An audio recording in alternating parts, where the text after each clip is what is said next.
Hello বন্ধুরা, আমরা চলে এসেছি কৃষ্ণনগর বারোদোল মেলায়। এটা রাজা কৃষ্ণচন্দ্র রায়ের বাড়ি।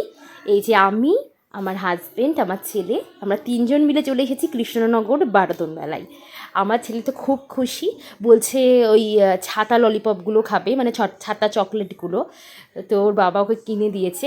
তারপর আমরা মেলার ভেতরের দিকে যাব, কারণ এই মেলাটা এতটা বড় আর এত সুন্দর, সব পরিপাটি হয়ে সাজানো গোছানো, যে আপনারা যদি আসেন আপনাদেরও ভীষণ ভালো লাগবে।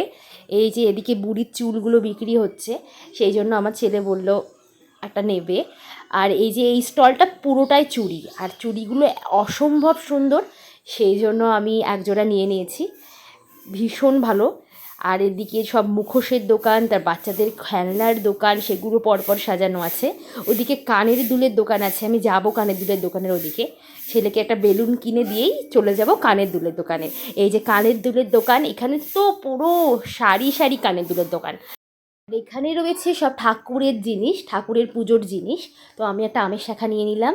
তো ছেলে আবার বায়না করলো একটা খেলনা নেবে, বাচ্চা তো মানেই শুধু খেলনা নেব খেলনা নেব।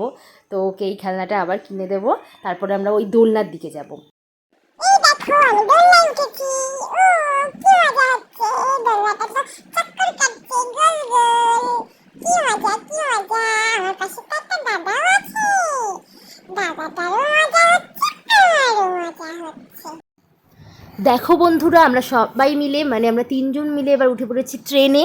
তো ট্রেনটা যেহেতু মাঝখানে, তাই ওই যে আশেপাশে যে দোলনাগুলো আছে সব আমরা দেখতে পাচ্ছি। ওই যে দেখতে পাচ্ছ নাগরদোল্লা, ব্রেক ড্যান্স, তারপরে এদিকে বাচ্চাদের সব রকমের দোলনা। আর ট্রেনটা বেশ উঁচু, সেই জন্য সব আমরা ভালোভাবে দেখতে পাচ্ছি, আর ভীষণ মজা হচ্ছে। সোনার একটু একটু ভয় লাগছে, কিন্তু ও স্বীকার করছে না যে ওর ভয় লাগছে, কিন্তু ওর মুখ দেখে বোঝা যাচ্ছে। তো আমাদের খুব ভালো লাগছে। তোর বাবাকে বললাম যে একটুখানি ভিডিও করে দাও, সেলফি ক্যামেরা থেকে একটু ভিডিও করো। তো আমার ভিডিওটা করছে। আর আজকের মতো এইটুকুই। টাটা বন্ধুরা।